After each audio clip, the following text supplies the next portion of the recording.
Здравейте!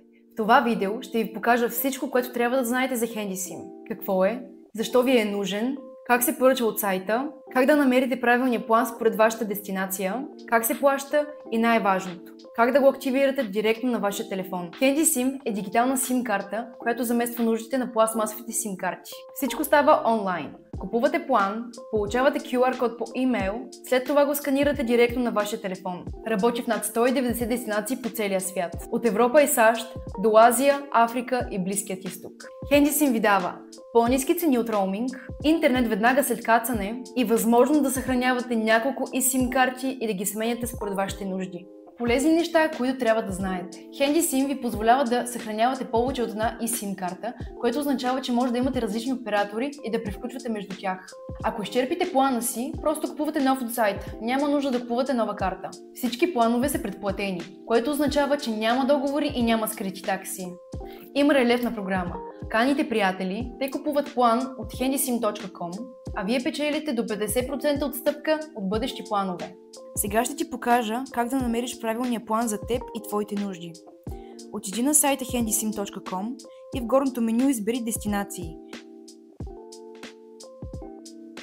Ще видиш списък с над 190 държави. Може да използваш търсачката. Например, ако напишеш Турция, веднага ще ти се покажат наличните планове. Кликваш върху държавата и ще видиш всички интернет пакети за нея, различни гигабайти и срокове. След като излезнат резултатите от търсенето, може да използвате филтрите – местни планове и глобални планове.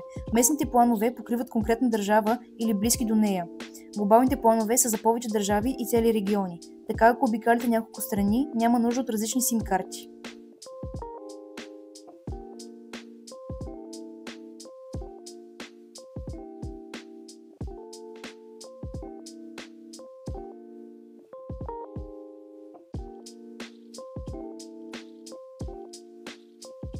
Кликвате върху избраният пакет от вас.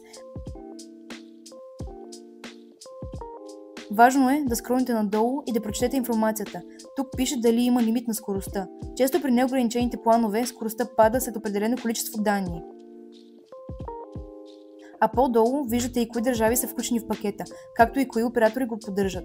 Това е ключово, защото знаете какво точно купувате.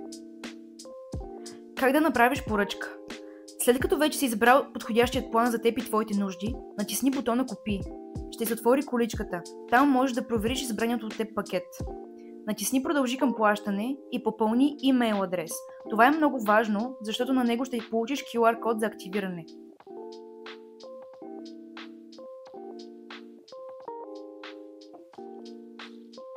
След това избираш начин на плащане, кредитна или дебитна карта или PayPal. Потвърждаваш плащането и поръчката е готова.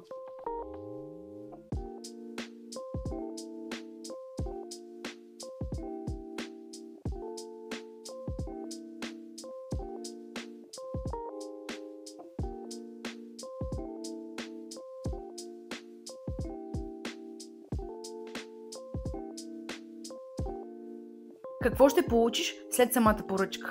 След успешна поръчка ще получиш имейл. В него има QR код, това е твоя HandySIM план. Запази този имейл, защото QR кодът се сканира само веднъж. И сега ще ти покажа как да инсталираш своята HandySIM карта на телефона. Влизаме в настройки, след това натискаме мобилна мрежа. Тук имаме опция добави eSIM, натискаме я. Сега тук не е както при Android, няма опция избери от галерия, затова е необходимо да сканираме QR кода, който вече сме получили по имейл от друго устройство. Затова натискаме използвай QR код. Ето го QR кода. Натискаме продължи. Изчакваме SIM картата да се инсталира. Важно е интернет връзката да не се прекъсва по време на тази процедура. Това отнема няколко минутки. Готово. Използвай мобилни данни, като предпочитана линия. Готово. И след това роуминг данните трябва да са включени задължително. Влезте в настройки, натиснете мрежа и интернет, след това натиснете SIM карти. Изчакваме настройване на електронна SIM карта. И тук в случая виждате, че камерата е включена. но при нас самата SIM карта ще бъде инсталирана от скриншот. Затова натиснете сканиране от снимка и изберете QR кода, на който вече сте направили скриншот. Сканира се, изчакваме информация за мрежата, настройване на електронната ви SIM карта от DTEC, изчакваме няколко минути, за да се свали самата SIM карта на телефона ви.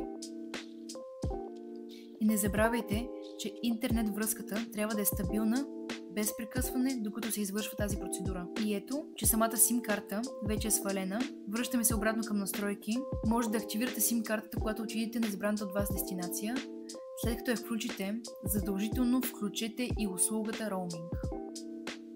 Ако обичате да пътувате често и да спестите пари и време, HandySIM е вашето решение.